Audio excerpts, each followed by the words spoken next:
Hello दोस्तों, welcome to fundamental trader. Fundamental trader के channel पे आपका स्वागत है। गोदरेज कंज्यूमर प्रोडक्ट एक एफएमसीजी सेक्टर से बिलोंग करती है और इस गोदरेज अम्ब्रेला ग्रुप के अंदर 4 मेजर कंपनीज हैं। गोदरेज एग्रोवेट, गोदरेज प्रॉपर्टीज, गोदरेज इंडस्ट्रीज और गोदरेज कंज्यूमर प्रोडक्ट। तो आज की जो वीडियो है वो गोदरेज कंज्यूमर प्रोडक्ट के ऊपर ही है। तो चलिए वीडियो को शुरू करते हैं।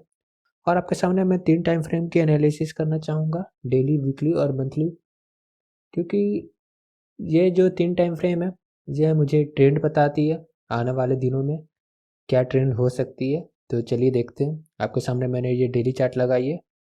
आरएसआई के लेवल की बात करें तो आरएसआई की जो लेवल निकल कर आती है वो 39 की है, जो मैं न्यूट्रल समझूंगा, क्योंकि अगर आरएसआई 50 का अबव होता तो मैं इसे बुलिश मान सकता था।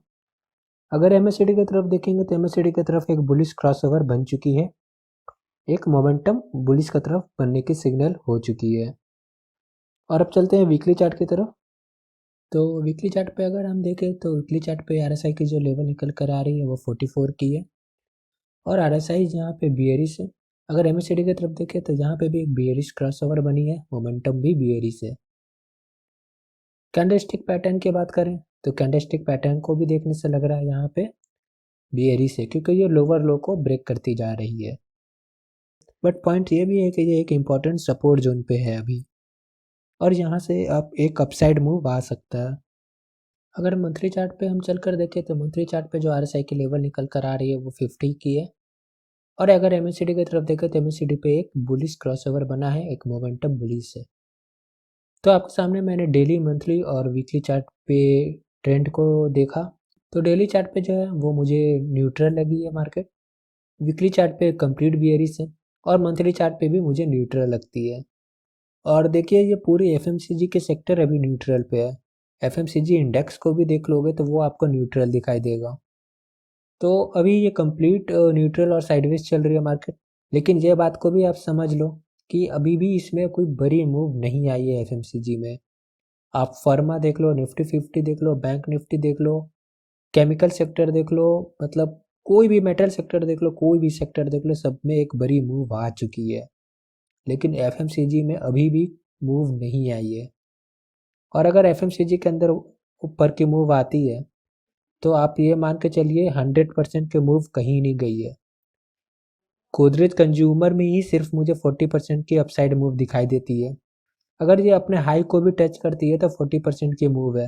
अगर अपने हाई को ब्रेक करती है तो पता नहीं कितने ऊपर तक जाएगी। तो अभी की जो लेवल है वो बहुत अच्छी लेवल है, मतलब नीचे की लेवल है, जिसे आप बॉटम लेवल बोलते हो, ये वो लेवल है।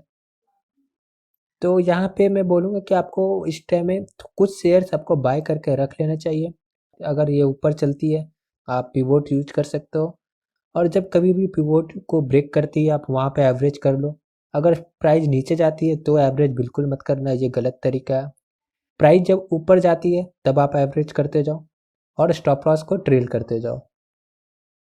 अगर मैं मार्च के बाद कंपेयर करूं तो मार्च से लेकर अब तक की करेंट प्राइस में 62% की रैली आ चुकी है। बट अगर आप निफ्टी, बैंक निफ्टी, मेटल और बाकी कोई भी सेक्टर में देखोगे तो वो सब 100% से ऊपर चल रहा है।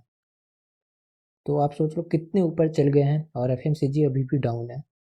और मुझे लगता है अगर ये करेंट प्राइस से भी ऑल टाइम हाई की तरफ जाती है, जो इसकी ऑल टाइम हाई 978 980 की जो है, अगर उस ऑल टाइम हाई के तरफ भी जाती है तो मिनिमम 40% की मूव है। और अगर ये अपने ऑल टाइम हाई को तोड़ती है, और जो मुझे पूरा भरोसा है जो अपने ऑल टाइम हाई को ब्रेक करेगी, तो शायद ये 100% की भी मूव आ सकती है जो निफ्टी और बैंक निफ्टी में आई है। देखो ऐसा ही होता है। एक टाइम था जब टाटा के शेयर्स बहुत सस्ते थे, अदानी के शेयर बहुत सस्ते थे, और आज के डेट में देखो वो कितने महंगे हो गए, कितने ऊंचे लेवल पे हो गए हैं। ये सब बिग ब्रांड्स हैं, गोदरेज कोई छोटी ब्रांड नहीं है। आज गोदरेज की इंडस्ट्री में ये सब स्टॉक्स आपको सस्ते दिख रहे हैं। अभी कुछ टाइम ऐसा आएगा, आप कुछ देख लेना 1 ईयर 2 ईयर के बाद ये स्टॉक्स भी इतने महंगे हो जाएंगे, फिर आप सोचोगे कि अब क्या करें, क्योंकि हर स्टॉक का अपना टाइम होता है, हर स्टॉक रैली करती है। टाटा और बिरला, फर्मा, ये सब ऑलरेडी रैली कर चुके हैं, ये सब बहुत लेवल पे उठ चुके हैं। इसमें लोगों ने तब एंट्री बनाई थी जब ये भी डाउन चल रही थी, जब फार्मा सेक्टर डाउन चल रही थी, जब मेटल सेक्टर डाउन चल रही थी। लोगों ने एंट्री बना कर रखे हुए थे सालों सालों तक, और अब देखो कितने अच्छे रिटर्न बना के दिए। आज एफएमसीजी सेक्टर अभी डाउन है, और एफएमसीजी में जो बेस्ट कंपनी है वो है ब्रिटानिया, बहुत बड़ी कंपनी है, नेस्ले, गोदरेज, टाटा कंज्यूमर, ये सब बहुत बड़ी कंपनी है। डाबर तो और भी है, मतलब शानदार कंपनी है। तो ये सब जो कंपनी है इसके अंदर अभी रैली नहीं आई है, अभी ये सस्ते लेवल पे है। अगर अभी के लेवल पे आप ग्रैब नहीं करोगे तो जब ये महंगे हो जाएंगे तो फिर आप फंस जाओगे, क्योंकि ऊपर के लेवल पे आपको बाय करनी पड़ेगी। अगस्त 2018 के हाई बनाने के बाद ये लोअर लो बनाती जा रही थी, अपने हर लोअर को ब्रेक कर रही थी। लेकिन मार्च के बाद इसने ट्रेंड को चेंज किया और अब ये हायर हाई बना रही है, मतलब हर बार अपने अपर रेजिस्टेंस को ब्रेक कर रही है। और मुझे लगता है अभी ये सही टाइम है जब ट्रेंड इसकी चेंज हो रही है, और मुझे लगता है अब ये ऊपर की तरफ जाएगी। और अब ज़रा इसकी लॉन्गर टर्म के मूव को देखो, ये मैंने अब तक की पूरी मूव लगाई है, किस तरह से एक मतलब ब्यूटीफुली एक अपने हाई को ब्रेक करते हुए जाती है ये शेयर। इसका लॉन्ग टर्म ट्रेंड जो है वो हमेशा ऊपर की तरफ रहा है। गोदरेज कंज्यूमर जो है अभी भी अंडर वैल्यूड है। मैं इसलिए अंडर वैल्यूड बता रहा हूँ क्योंकि अभी भी ये अपने टॉप हाई से 30% डाउन है। जी हाँ। और अभी आप इस प्राइस पे अगर एंट्री लेते हो तो सोचो आप 30% नीचे एंट्री ले रहे हो, और अगर इस प्राइस से भी अगर ऊपर जाती है तो 30% का रिटर्न तो आपका कहीं नहीं जा रहा, तो मिनिमम 30% तो आपका बनेगा। और अगर ये अपने ऑल टाइम हाई को ब्रेक भी करता है तो उसके बाद भी समझ लीजिए आप 50 to 60% का रिटर्न बन सकता है इसमें।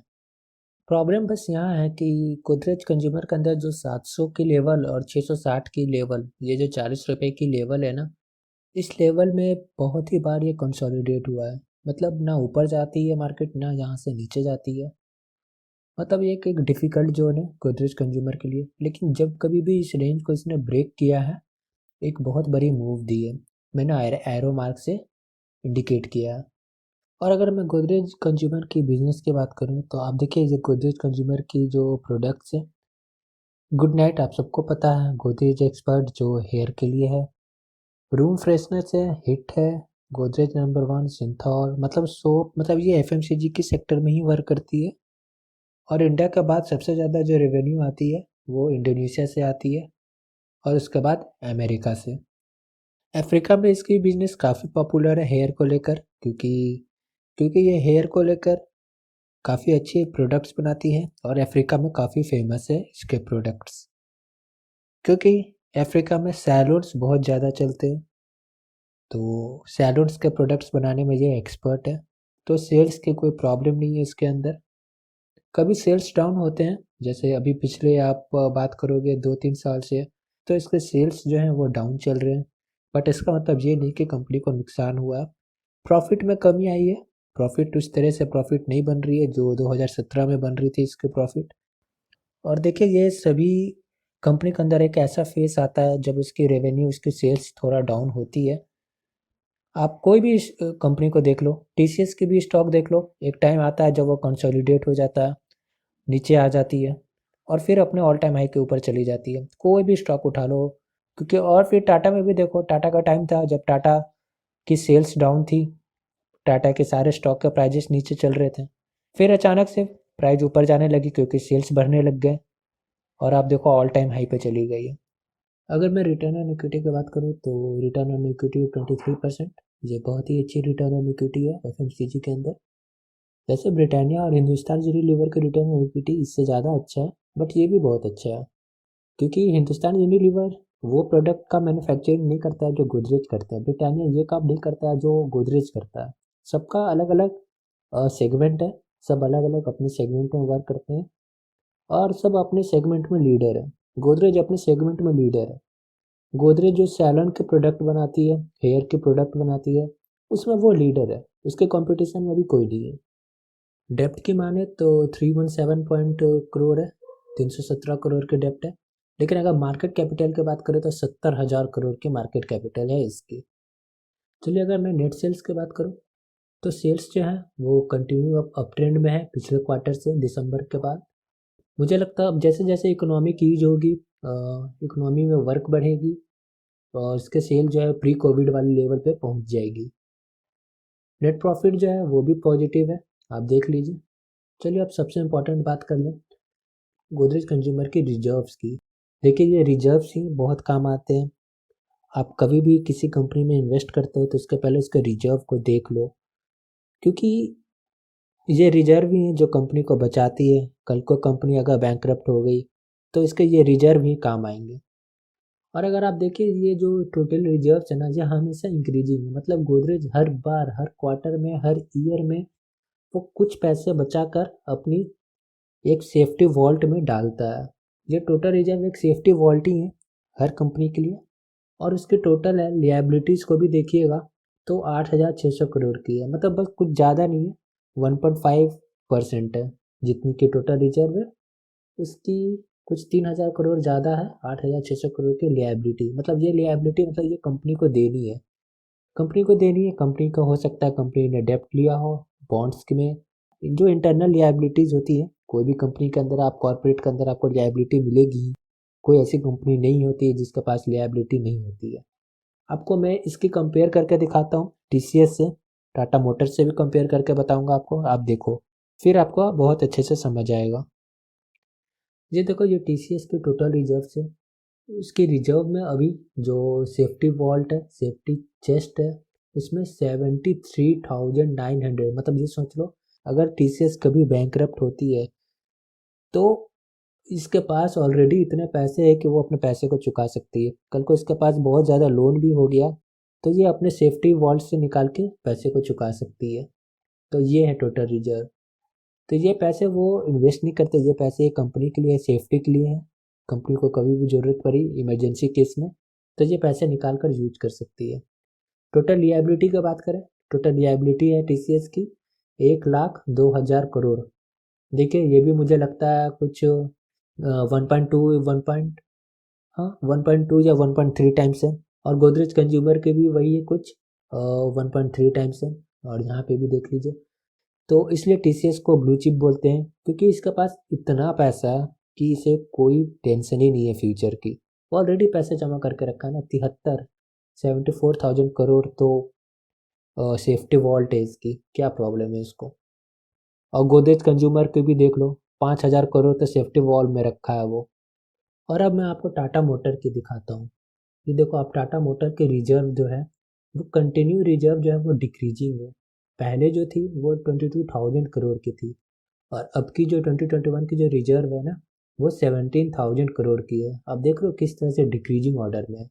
बट गोदरेज कंज्यूमर और टीसीएस के साथ ऐसा नहीं था, वहाँ इंक्रीजिंग ऑर्डर थे उनका, वहाँ उनकी रिजर्व बढ़ती जा रही थी। यहाँ इनकी रिजर्व मतलब जो इसकी सेफ्टी वॉल्ट है उसमें से ही ये पैसे खर्च करते जा रहे हैं। मतलब इसकी जो सेविंग्स है ना वहाँ से इनके खर्च करते जा रहे हैं।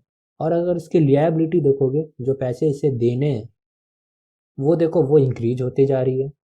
पहले जो थी वो 56,000 करोड़ की थी और अब है 62,000 करोड़ की लिएबिलिटी। कितनी बढ़ गई लिएबिलिटी यार। अगर आप टोटल रिजर्व और लिएबिलिटी के रेशियो देखोगे तो लगभग मुझे लगता है 3 टाइम्स तो है। वहाँ पे कितना 1.3 टाइम्स था, यहाँ पे तो 3 टाइम्स है। मतलब बहुत ज़्यादा है। और यही रीज़न थी जो टाटा मोटर्स अचानक से गिर गई थी 600 या 700 के लेवल से, क्योंकि इसके रिजर्व जो हैं वो कम होते जा रहे थे। किसी की कंपनी, अगर किसी कंपनी की रिजर्व्स ही कम होते चली जाएगी ना तो समझ लीजिए वो तो मतलब बर्बाद ही हो जाएगी। तो ये चीज़ बहुत इंपॉर्टेंट बातें हैं। तो कभी भी इन्वेस्ट करने से पहले कंपनी के रिजर्व्स और उसके लिएबिलिटी को देख लीजिए, कंपनी के ऊपर कितनी उधार है और कंपनी के पास कितना पैसा है। तो वो इंक्रीजिंग ऑर्डर में ही होनी चाहिए टोटल रिजर्व, और लिएबिलिटी जो है वो डिक्रीजिंग ऑर्डर में ही होनी चाहिए। अगर गोदरेज कंज्यूमर के अंदर मैं ब्रोकर्स के टारगेट को देखूं तो शेर खान ने जो टारगेट बताए हैं वो 850 के टारगेट बताए हैं।